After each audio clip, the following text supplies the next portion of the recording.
Any other places? Rocky too. Rocky too.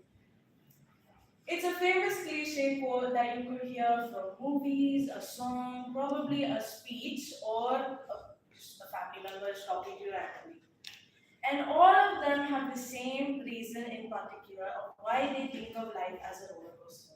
Ups and downs. Life has obstacles that affect some of us mentally and emotionally. Good evening, dear Gaveliers and fellow president. And today I'm going to talk about a solution to about 80% of those problems. Taking things as a joke.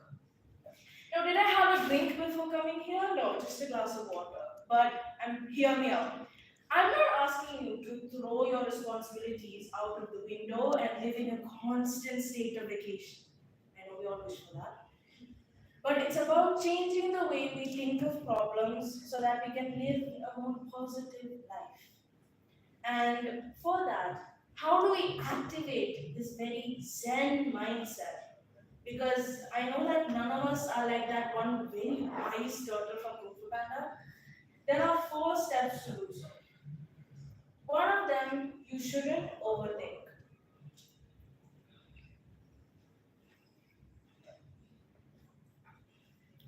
Okay. Okay. Here's a code.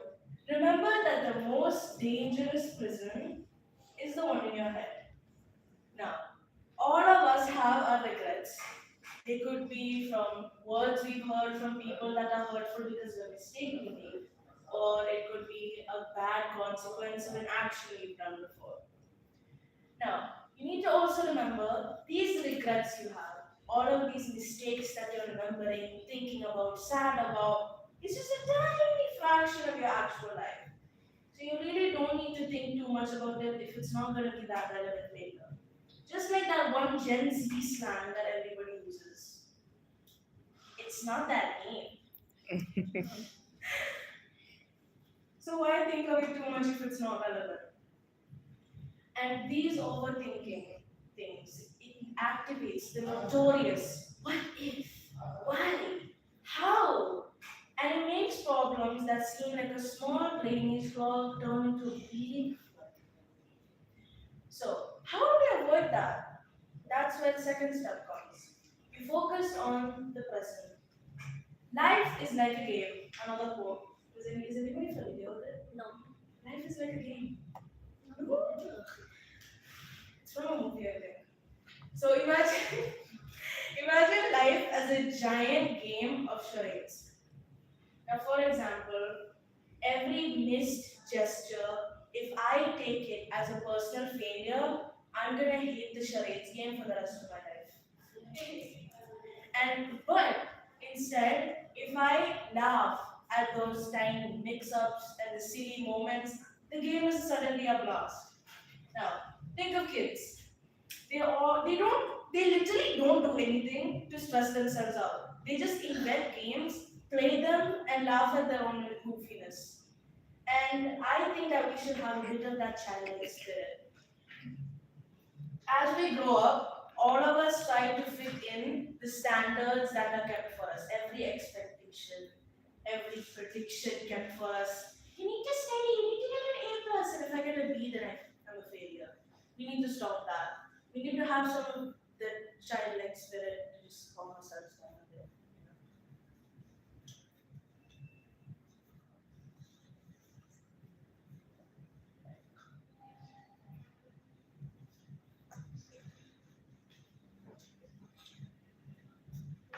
There are times when we are asked to plan for an event and we meticulously plan and our whole day is ruined just because of a tiny mistake. Instead of wasting time focusing on the past, focus on the present, make memories, and have fun. Third step, learn to move on. Obviously, it's easier said than done, but you need to move on to heal.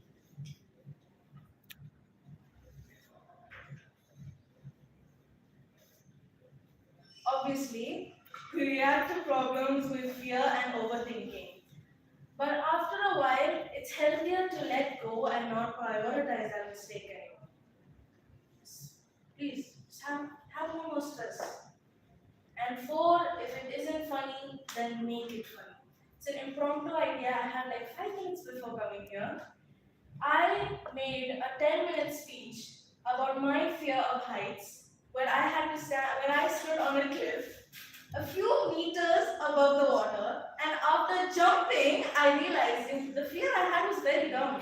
And instead of being angry or embarrassed about it, I decided to make a speech about it, because I made my own embarrassments funny. It's like a knack. You can make your own mistakes funny if you have no stories to talk about. Because personally, I'm a very bubbly person. I love talking, and sometimes my parents beg me to shut up. Now, by doing these steps, these solve about 80% of your random overthinking issues, maybe even more. And that is the beauty of not taking things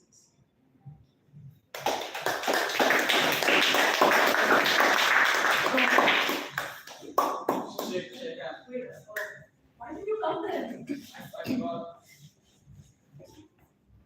I'm not used to my keyboard.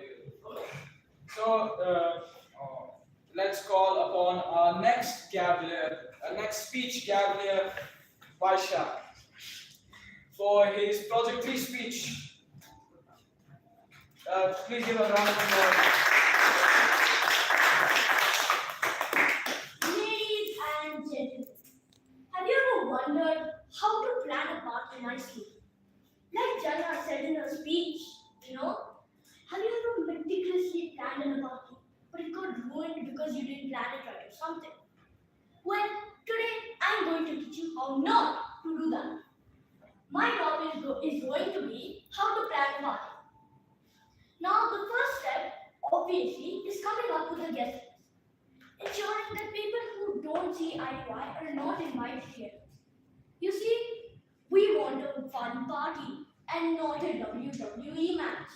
I definitely do not want to be a referee. The next thing that we always have to do is find the venue, the date, and the time. Firstly, the venue. The venue is actually quite easy. It's because of the extreme heat here, we cannot host it outside. So buy beach party, and then again, an amusement park is too expensive. And obviously, my mom will never allow me and 20 others like me inside the house. She cannot even handle one of you. So I guess restaurant it is. Now comes the theme. The theme, again, is also quite easy. It could be from anything like colors, flowers, all the way to something like Marvel versus DC or Superman beats a bad guy. It could be something really simple, or it could be something extremely wacky or gaudy. Next, we have the finger licking part, the food. Oh my god, I am the biggest foodie here. No one can beat me when it comes to food. Dubai being Dubai, we have every cuisine at our fingertips. You name it, we have it. Mexican, Italian, and even Persian and Asian food is here. So, but when we're deciding the menu at the party, we should also keep the financial aspect inside. Cost should also be our concern here. And along with food, we should do the cake. Now, obviously, the cake is the most memorable part of every single birthday party. Should it be chocolate, or should it be vanilla, or a combination of both? Should I be an extreme health freak and go with a mango mousse? Or since the temperature is still high, should I be an extreme foodie and go for an ice cream cake? Man, this is getting hard to think about because I'm getting hungry. I might start eating my thoughts. The next thing, when you're always planning a party, has got to be games. What's a party without games? Genuinely. Like, most of the parties I went to like beforehand are always so boring with boring games. Simon Says, musical chairs. Sometimes they would not even play games, just let you talk with your friends. So I decided to go on YouTube and find a couple of games that were actually pretty interesting, which would have people intrigued and also have them rolling with laughter, which would also help them drop their guard and to talk to new people. I love parties mainly because of one thing, and that is movies and music. When I just sit down, I like to eat and watch a movie, but my mom would never allow that. But still, whenever I go to a party, they always order something like KFC. I love sitting with that and watching a nice movie. So here's what you do: find a good movie and eat and plan it with a meal. That way, it would be one of the best things ever. But oh no, I almost forgot how much I love vibing to music. Who loves vibing to music here? No one? Wow, this is very surprising. Almost this one table. Why? Vibing to music is very fun. But then again, my brother would never even get close to allowing me to take his speaker. Even some arm twisting by my dad wouldn't help a bit. He is like a rock, stubborn and unmoving. Will not let me touch anything of his. And if I get something, I have to give it to him. But still, though, I think vibing to music will also be something nice. Imagine this: a bean-back movie night, and after that, a full-on dance party with good music and friends. Now, now comes something which I'm not really good at: planning the mandatory return year. Generally, this is the worst part of planning a party because it's so hard. The last time I went to a party, I got color pencils and sketch pens. How many of you got that when you went to a birthday party? We did. I never invited. I always gave. That's sad, but still, whenever you go to a birthday party, you always get color pencils and something. Now, I want to get a good gift, like something that will make the receiver feel valued. Like one time when I went to a birthday party, I got a literal lightsaber. I was playing with that for so long. Yeah, but anyway, still, it wants to make you, after you enjoy the party, a good return gift is always the best. Now, I have something to tell you. Even if I don't have a party, I always have my friends. My friends are one of the best parts of my life. I hang out with them. They're the reason my life is so bright now. Everybody. So, even though I don't have a party, I still have friends. But I did then realize also something. I am not good at planning parties. Oh my god, it took me years to come up with this speech. It was in my head all the time. How do I plan this? How do I plan that? How do I plan this? So, let me just go make another list on how to convince my mom to plan the party for me. Thank you. Pasha, I wish my mother heard your speech. Thanks. So, very wonderful speech. I'm sure all of us would want our parents to listen to that speech next time they plan a movie party. So, let's call Gabriel Stubborn for his Project 5 speech. Please give him a round of applause. Where one triumphs, we all triumph. Where one suffers, we all suffer. This is a thought that came to my mind. Now, before I get on with my speech, I just want to ask, Mr. Host, what do you know the meaning? I'm sure everyone has what is called as Phobia, and I would like to ask Mr. Host to answer to tell everyone what it means.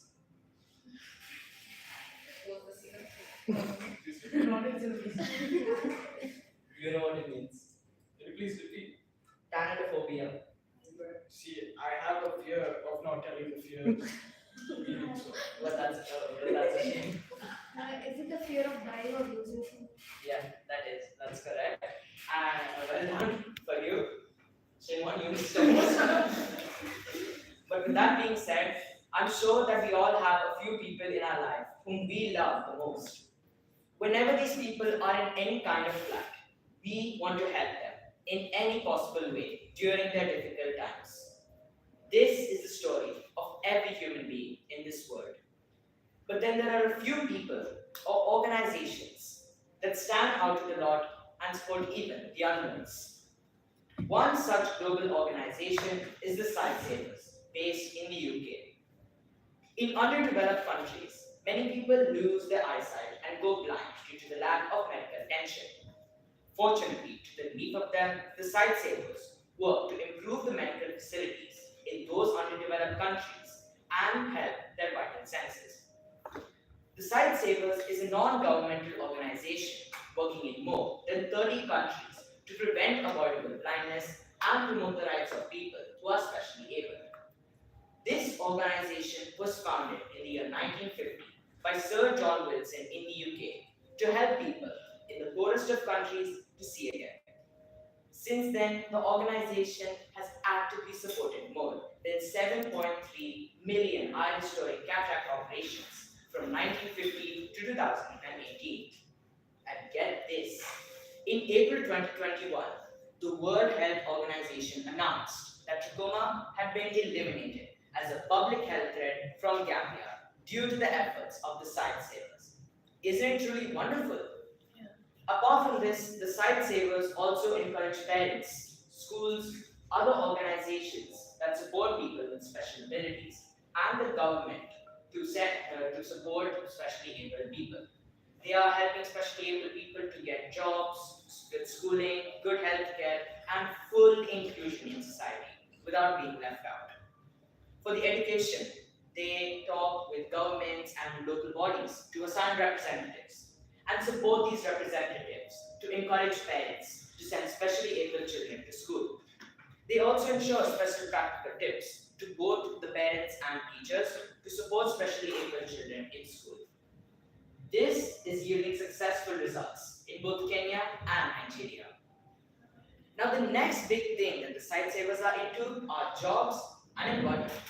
Apart from supporting people to not only develop the necessary skills for a particular job, they also help people to find jobs. Tailoring, construction works, hairdressing, to name a few.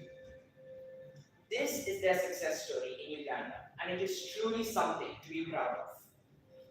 Like said before, the Sight Savers advocate for the rights of specially able people and their full inclusion in society. But generally, these people are sighted. This involves having specially able people participate in social decision-making processes. And their success stories in Africa are a real testimony to this. Isn't it fabulous, guys, that this NGO is doing such a noble cause? It is indeed. And the least we could do is support them in their noble cause through various ways. I strongly feel that the Sight Savers need huge words of appreciation for what they're doing. Donations are certainly one way of helping, but as a student, without my own source of income, I cannot donate financially directly. But I can certainly encourage others to do the same. For instance, I could put up posters in public events like this one, or in my school to garner the attention of people.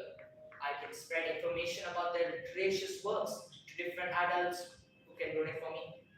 And I can spread their information on what they are doing on social media. According to the annual report of the Sight Savers for 2023, the Sight Savers have successfully managed to carry out 10 million eye examinations in 16 countries and have supported 12 ministers of health in 12 ministers of health and helped give 60 million treatments, eye treatments for individuals for based on 5 tropical diseases.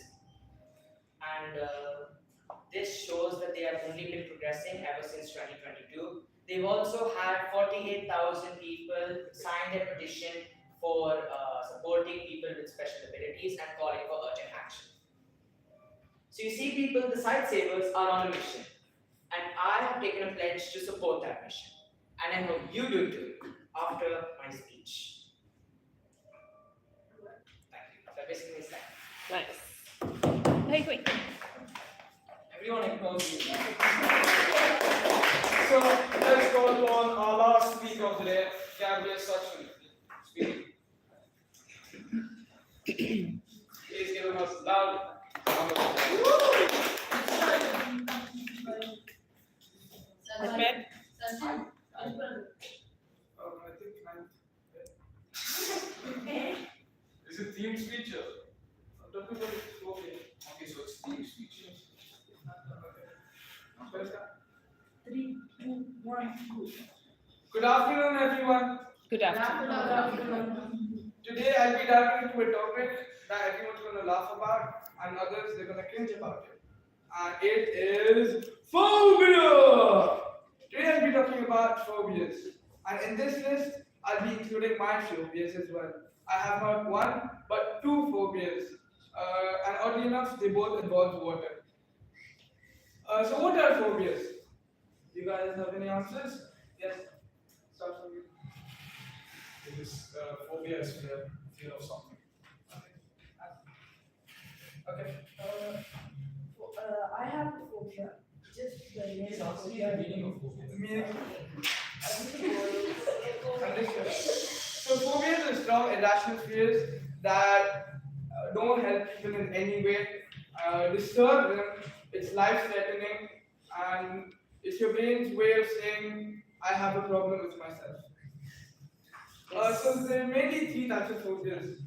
There's specific phobias, for example, people are scared of heights or spiders, specific things. And there's social phobias when you're scared of social situations like public speaking. And I am facing it right now. I'm about to pee my pants. And the third phobia is agoraphobia, when you're scared of places that you have trouble escaping. Let's go through them with examples.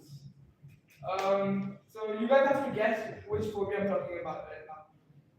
So this one is, recently I was at a wedding and everybody expected me to say a few words. And over there, I just wanted to climb a tree and pretend I was a monkey, but I couldn't do that. So I said a few words. And would you like to guess what I talked about?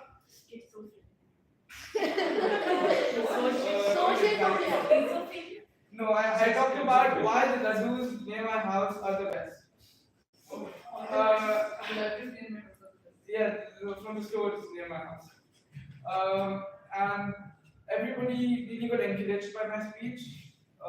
The bride and the groom, they really appreciated it, and I felt really confident about myself with that speech. And so, what is that? What type of phobia is that? Social phobia, exactly. Another one. Another one. I'm at a mall, and I'm afraid of going through the elevator because I'm afraid if it breaks down, what I'll be doing. So I instead climb up 20 stairs. It's always having a plan B in every situation, even if you're just buying a pair of shoes. So what type of phobia is it? Specific phobias. Agoraphobia. Is scared to go up and down. It's falling down. No, agoraphobia. Because I'm afraid of getting up. If it breaks down. And next one is I'm afraid of sharks. I'm afraid of swimming in the ocean. I'm afraid of sharks. What type of phobia? Phobia. Specific phobia. Exactly. You have to say types. Now I'll be talking about my phobias. As I said before, my phobias both involve water. Number one is about Like the ocean. I'm afraid of everything that's underwater. Oh. Okay, so even when I went to the beach, I used to carry, when I was around 5, 6, I used to carry a flamingo floaty because I thought that sharks don't attack flamingos. And I would avoid beaches as much as I could. And this is actually true. I would avoid beaches as much as I could. My parents would actually carry me to the beach because I wouldn't come with them. And that is specific phobia. So I'm afraid of sharks. Not anymore though. And the second phobia, I'm quite embarrassed to talk about it. It's bed wetting. I used to wet my bed when I was little, until about I was 7. So I was relatable. So I was afraid of wetting my bed because what would my parents think about it? What would my relatives think about it? Would they be happy? It think it's funny. They wouldn't think it's funny. They would think. Then this thing Don't like- discuss. So I was afraid of bed wetting because I would do that at least every 3 days once, and it was a habit. First, I thought I had a kidney problem. My parents even consulted a doctor, and then I realized that I was just drinking too much water at night. I was so conscious about it that I even got waterproof covers for my bed. And then I realized that this is a problem with myself and I have to fix it. Talking about fixing your phobias, there are three ways in which you can overcome your phobias. Number one is cognitive behavior therapy, that's CBT, in which you take your perspective of the fears or phobias you have. So let's talk about sharks. I'm afraid of sharks. Why am I afraid of sharks? Because I'm afraid that they're gonna bite me and kill me, right? So I have to change my perspective of sharks. They're not gonna do anything unless I do anything to them. And I researched about sharks, talked to my parents about it, and found out that sharks really don't harm you unless you panic or move fast. So in case I'm in a situation where I'm facing sharks, I don't have to panic. That's a solution, right? And next one is exposure therapy. Exposure therapy is basically guys who are afraid of heights jumping off buildings. It's basically that. So yeah, either you're gonna look like a bad man or you're gonna look really brave. So when you're overcoming a phobia, even when you're scared of it, when you act like you're brave, it's a form of bravery. Am I right? Yeah. Right. And then there's self-help techniques. You're gonna look like you're a person with ADHD or something else when you consult a psychiatrist saying I'm afraid of this or that. But it will really help you. So they're going to tell you how to breathe or how to relax, how to not think about it in that position. And believe me, it will really help you. Because I have experience with bedwetting. And I consulted a doctor. And he really helped me overcome it. So what I tell you guys is, if you're afraid of your fears or your phobias, just come to me. I'll help you with it. Thank you. Thank you, Gavel Sachin, for taking away my job. Okay, that is the end of the prepared speeches section. We will go on to the rest of my slides.